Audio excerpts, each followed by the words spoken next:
problem with it flashing when I want to use it. One problem I have though is if I watch from the outside, I can see the gaping holes inside the building. There are a couple of things you can do. You can erase that and fill back in.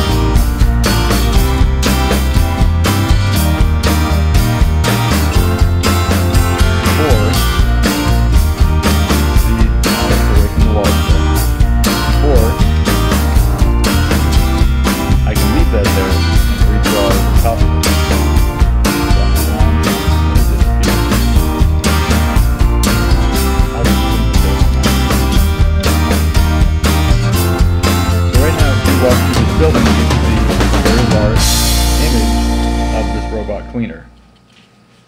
So you get to play around with the scale of the images inside your museum. They don't have to be this large, but they can be. Next, we'll go for an advanced feature. If I want to create a frame around this to make it look more like it's actually in a museum, I could do that. And first thing I'll do is take that back just a little bit. Right there.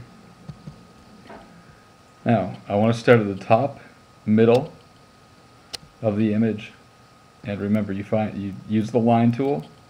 To find the middle, you scroll along the top edge until you see the pencil tip turn blue.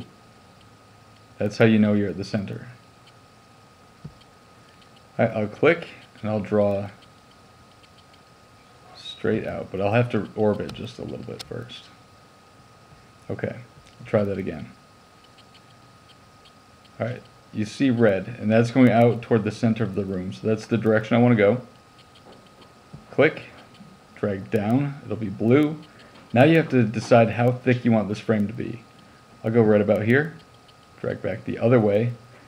As you can see, my line is red, and as I touch the image, you get a blue pencil tip.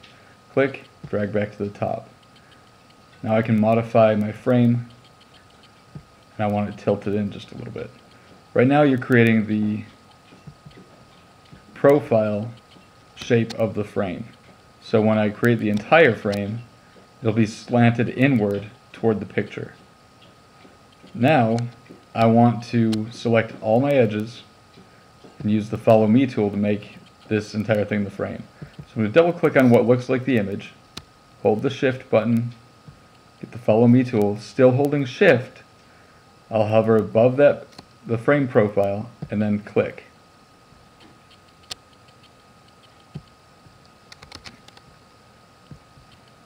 Sometimes it works out right, sometimes it doesn't.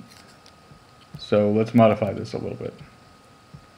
I'm going to click on the image, or double click on what looks like the image, hold Shift, unclick it.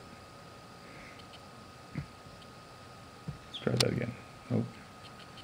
Well, one thing I could do is drag all the way around.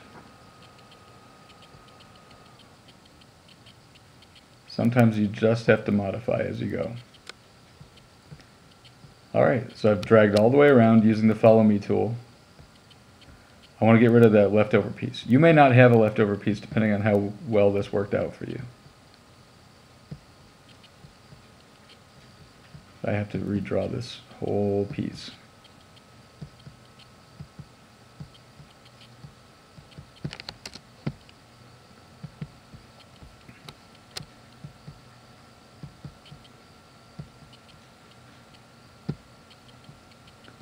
Okay, I can delete that part, and this line. And I'll delete that line. Now, if we step back, you can see you have a frame around your image, which makes it look more like it's in a museum. Now, there's another way to create that frame.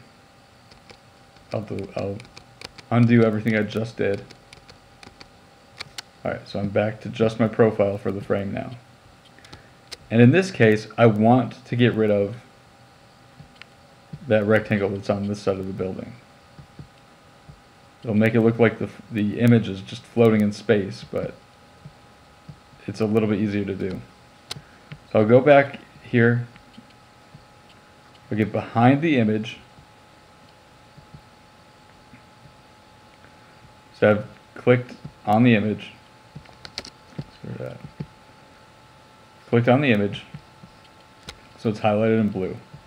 Hold my shift button down, get the follow me tool, still holding shift.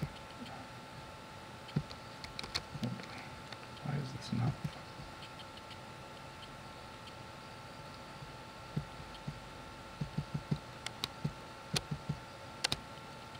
Ah, I see.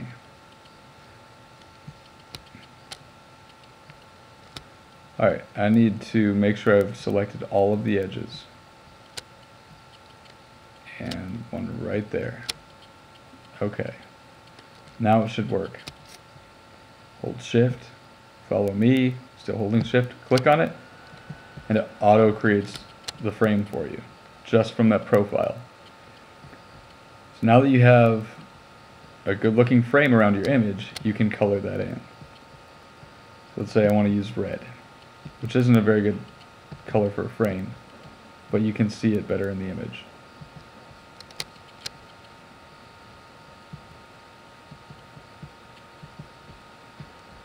And when you color your frame, and I would recommend black or some other dark color, make sure you get all of the edges, even the inside. Okay, so that's the tutorial on creating a frame for your image inside your virtual museum. Good luck on your own.